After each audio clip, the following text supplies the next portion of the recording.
Detección del virus de papiloma humano en muestras cervicales de una población de estudiantes de la Universidad Central de Venezuela. Artículo científico cuyo link se encuentra al final de este video.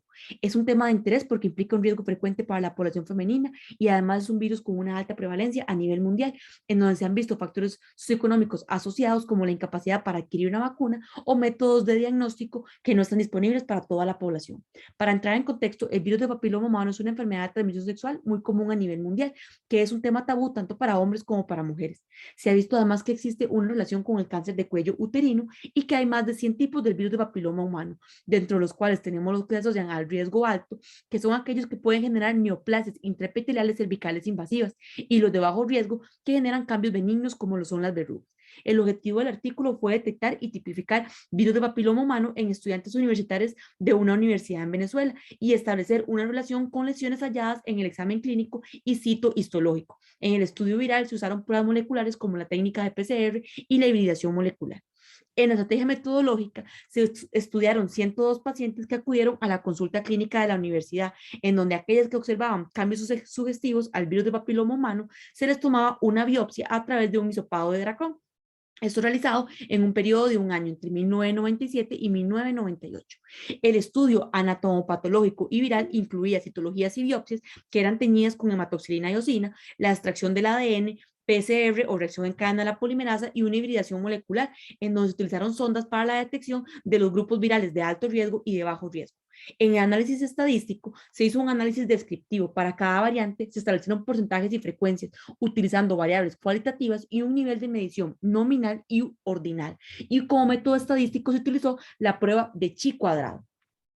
El estudio tenía como fortalezas que el estudio viral implicaba muestras que fueron tratadas bajo un protocolo ya estandarizado, lo que garantizaba que todo fuera procesado de la misma forma.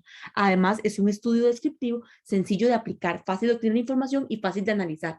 También se describen relaciones existentes en la población en estudio al establecer el grado de asociación entre dos variables aleatorias. Y la prueba de chi cuadrado permite someter a prueba porcentajes y distribuciones de frecuencias, es decir, variables discretas. Y como última fortaleza es que las variables analizadas tenían independencia.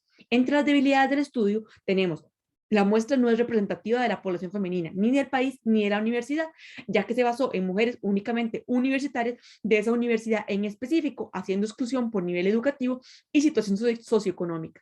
Además, las femeninas que acercaron a consulta médica fueron las únicas que se estudiaron. Entonces, aquí también se hacía una exclusión de aquellas mujeres que por tabú o desconocimiento no se realizan revisiones periódicas. También se utilizó como único criterio de exclusión la presencia de alteraciones en citología, lo cual implicaba que no había una población control con biopsias negativas. Además, la cantidad de sujetos en el estudio fue muy reducida versus la población universitaria que pudo haber entrado en el estudio, lo cual implica que hubo una mala selección de la muestra. Otro factor adicional asociado es la variación a la hora del muestreo y la observación de las tinciones, lo cual incluye el factor de la subjetividad médica y del analista a cargo. Finalmente, no se realizaron predicciones o hipótesis a probar y tenemos que tomar en cuenta que la prueba de chi cuadrado se usa para poner a prueba hipótesis como tal. Entonces no podemos comparar frecuencias observadas versus las esperadas debido a la ausencia de la hipótesis nula y por lo tanto no se pueden probar asociaciones entre variables. Entonces se dice que la prueba de chi cuadrado da conclusiones limitadas y que en lugar de un análisis descriptivo se debió haber planteado un análisis cuantitativo con una mejor selección de la población en estudio y una mejor selección de la prueba estadística. Aquí tenemos algunos gráficos utilizados en los resultados en donde vemos cómo aplican la prueba de chi cuadrado. También tenemos relaciones de la infección del virus de papiloma humano con la edad de los pacientes, relaciones de la infección del virus de papiloma humano con el número de parejas sexuales y a partir de este hacen las inferencias de la discusión, en donde vamos a tener en la discusión dos tipos de inferencias, aquellas que están basadas en opiniones subjetivas y aquellas que están basadas en el análisis estadístico.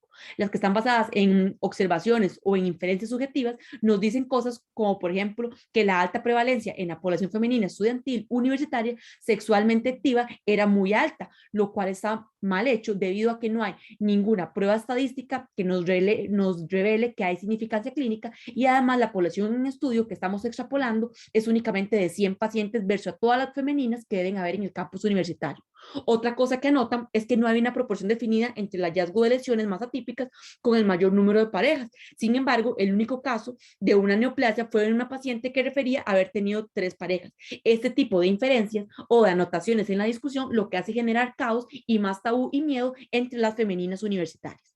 En cuanto a las inferencias positivas de la discusión, es que dicen que hubo un predominio del virus de papiloma humano de alto riesgo oncogénico con un total de 76.9% y un P de 0.001%, lo cual nos indica que sí hay un valor estadístico significativo basado en la prueba de chi cuadrado. Sin embargo, aquí tenemos las debilidades que mencionamos anteriormente, en donde la prueba de chi cuadrado da conclusiones limitadas y la población en estudio tampoco se puede extrapolar. Otro resultado que también fue positivo es que los resultados indican que existe una dependencia significativa entre las lesiones de alto grado histológico y la positividad para el virus de papiloma humano, en donde el valor P también es igual a 0.05. Entonces también nos indica que tiene un valor significativo relevante. En la discusión también menciona pautas o inferencias que están mal hechas en términos estadísticos. Por ejemplo, menciona que a mayor edad, un mayor porcentaje de pacientes positivos y una mayor presencia de alto riesgo, lo cual da un valor P de 0.250, es decir, no es significativo y aún así lo mencionan en la discusión. Y además mencionan o dejan de lado el hecho de que las pacientes de mayor edad implicaban un menor número de pacientes del estudio que se estaba haciendo inicialmente, es decir, que es totalmente irrelevante. Además, también menciona que a más parejas sexuales, más muestras positivas por el virus de papiloma humano y mayor porcentaje de virus con riesgo oncogénico. Sin embargo, el P también es mayor a 0.5 y tampoco es significativo. Entonces, además de que no es significativo, también tiene un menor número de pacientes con un mayor número de parejas. ¿Qué quiere decir esto? Que también estamos haciendo una inferencia en base a una población muy pequeña y muy reducida que además nos da un valor P también limitado. Otras cosas que también son importantes es que en lugar de abordar este estudio con una buena población o tomando en cuenta una población que fuera más representativa de las mujeres del campus universitario y además que les diera una información que les ayudara a tener al alcance un mejor diagnóstico en términos del virus de papiloma humano, en lugar de esto lo que están haciendo es introducir más miedo, introducir inferencias o hacer anotaciones basadas en la subjetividad sin ninguna base ni estadística ni científica. Entonces, ¿qué se debió haber hecho? Se debió haber planteado un estudio con una población más significativa, en donde se tomara en cuenta una población más heterogénea, con controles, en donde hubieran variables que no fueran tan manipulables y en donde también se pudiera utilizar el chi cuadrado a partir de una hipótesis que se debió haber planteado y que no se realizó y que no me permite entonces realizar comparaciones que me permitan hacer realmente conclusiones de este tipo. ¿Cuál es la moraleja? La moraleja es que este tipo de estudios debe ir enfocado a informar a la población, a disminuir los tabús y a disminuir los miedos, con el fin de disminuir esa brecha socioeconómica o educativa que podría existir. Es decir, esos artículos tienen que ir en una línea en donde haya una correcta interpretación de resultados y un buen planteamiento del estudio. Muchas gracias.